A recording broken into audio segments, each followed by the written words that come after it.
Hello, welcome to Post Colonial Space. I'm Masood Raja, and I'm still on my vacation, as you can see.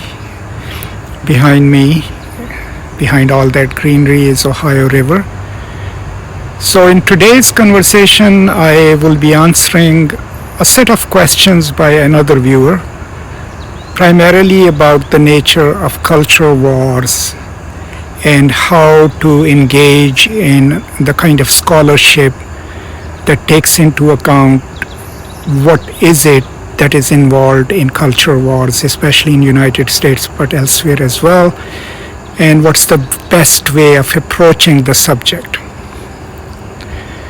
Now, please keep in mind that these are my own tentative thoughts and they are not all exhaustive or all inclusive, and that you should just use these as the beginning point in your research.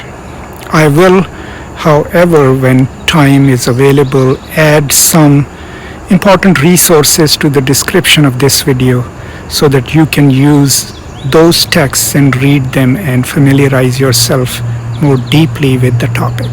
So if you have watched my video on redistribution and recognition, and I highly recommend it, you probably are already familiar that these are the two registers under which most of us fight for our rights. So redistribution traditionally is about redistribution of economic resources, and class struggle and class conflict is a huge part of it. And in the United States, Nancy Fraser is one of the leading philosophers on redistribution. Recognition is the kind of fight in which we fight with the dominant groups so that we, whatever our constituency might be, women, African Americans, Chicano Americans, right, gay people, trans people, so that we are recognized as fully human, capable of fully human actions, but also capable of holders or being the holders of full rights, both de facto and de jure. So these are the two registers under which we fight. Okay. Now, increasingly since the 1990s, the American right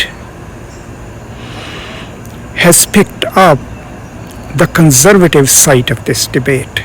So the culture war, for them, I mean, they don't really talk about redistribution much, but in terms of recognition, what they want to maintain is what in their view is the historical idea of what constitutes American identity, what constitutes American history, what constitutes American identity.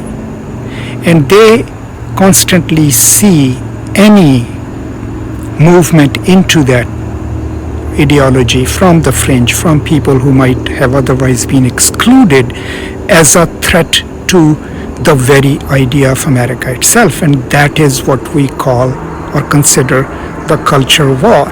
One group trying to force the dominant group to acknowledge their existence as equal participants within the national project, and the other group suggesting that what they are doing is actually taking away the rights and privileges of one group, right? And then the fight becomes even more complicated when religion is involved, when questions of choice is involved. And so that in one way is the broader domain of culture wars in America. And deep down behind it is an idea of what constitutes proper humanity, what constitutes proper Americanism, what constitutes proper history. Those are the grounds upon which the wars of culture are fought. So think of it this way. Let's assume that you are an American, you're a male, and you believe in all the mythologies of America being an exceptional country, America being always on the side of good, that all the founding fathers were amazing human beings. And if that is the historical narrative you believe in, then anyone suggesting that Jefferson was a slave owner and so was an oppressive person and they should not be apotheosized or they should not be respected will come across to you as a threat. Similarly, anyone suggesting that people who might not have a traditional gender or who might be trans or gay should also be included within the national promise and should not be treated differently. Abortion rights. All of these then are posited as threats to the normalized narrative of nation or the normalized narrative of what constitutes right and wrong, and becomes part of the cultural war. But most of it is related to questions of identity, individual and collective and historical. And so you can see that unfolding in American culture right now. So one reason most countries, including America, India, Pakistan, elsewhere, politics is now defined by the differences of culture in which one group tries to maintain or protect this mythological, religious, or historical idea of the culture against the onslaught from the fringes. One reason the politics have moved into that since 1980s, and there's a lot of research on it, is because the redistribution regime has constantly failed. Since 1980s, when most government enterprises were privatized in most of the nation states, the government can no longer promise people that it will take care of the people. Those functions have been privatized. So the politicians and those who want power constantly then delve into cultural politics. So in order to do that, they must then invoke a certain idea of what constitutes a proper self, a proper history, a proper national identity, and then point to others who are a threat to it, right? And that costs them nothing because they don't have to promise their people that they'll make their lives better. No, all they have to promise is, we will make sure that you can practice your religion and no one threatens it, right? It's happening in Afghanistan with Taliban, it's happening here with the churches. There is no promise of any social change or upward mobility or redistribution of wealth. The only promise is that we will allow you to defend your values against all these people who are trying to force you to acknowledge that their views might also be worthy of being heard and respected. So that's where the culture war kind of breaks down, because it gives people a tool to mobilize people for causes for which they don't have to invest anything in terms of money or resources in transformative politics. They can just play with the fears of people, right, and use them against another group. So a culture war then automatically creates an other against which the politics is mobilized, right? So keep that in mind.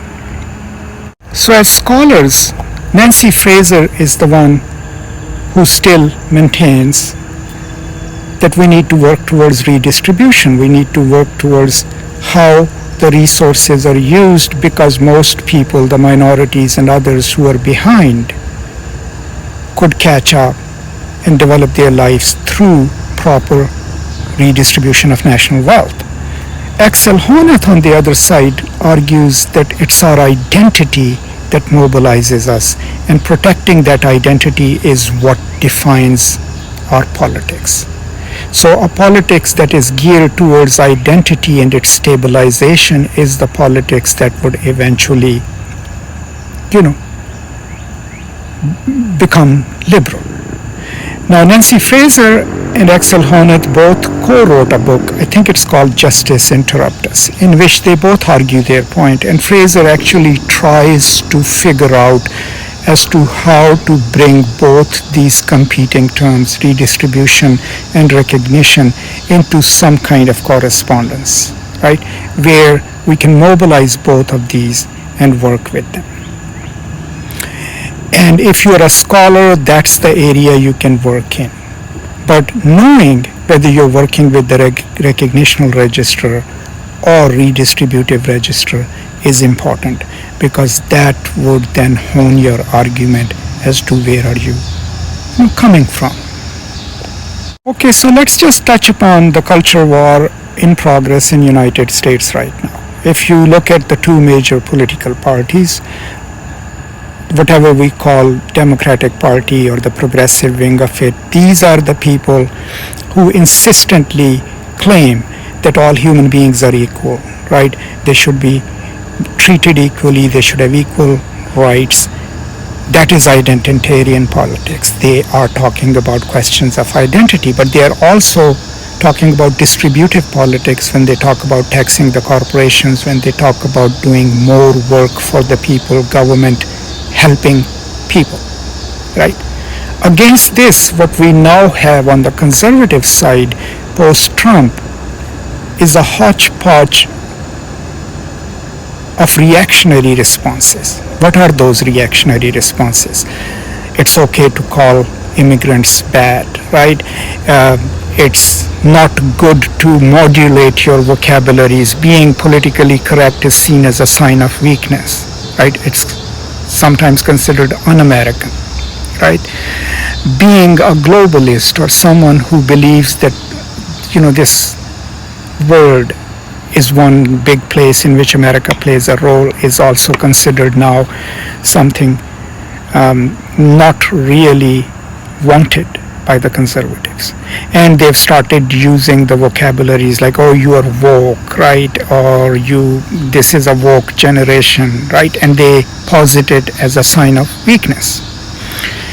Now, in response to that, we have to understand framing. If you are going to respond to that, you have to go read George Lakoff, and he will tell you what framing is, right? How do we understand things?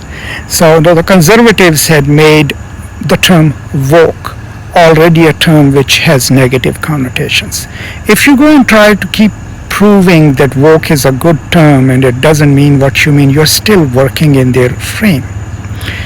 A good way would be to not use the term, because every time you use it, it refers to their frame. Instead, talk about equality, talk about kindness, talk about generosity, talk about love, right? Which still accomplishes the same thing, but it establishes its own frame. Because when you're arguing about love of humanity, what are they going to argue? I mean, the only argument would be hate, right? Similarly, tolerance. So framing is important in these kind of cultural debates, and it's important to understand what frame is being invoked when someone uses a term. So overall, these are some of my tentative thoughts on this topic of culture wars. I will post more links in the description. And this question was posted by Judy. Thank you so much for asking this question, and I hope I at least answered part of your questions and queries. If I haven't, please post it in the comments and guide me to give you a better answer. I hope this was useful to most of you, and I hope this encourages you to read further and think about the question of culture wars and what do they involve. That's all. Stay safe, take care of each other, and I will now see you next time. Until then, as always, peace and love.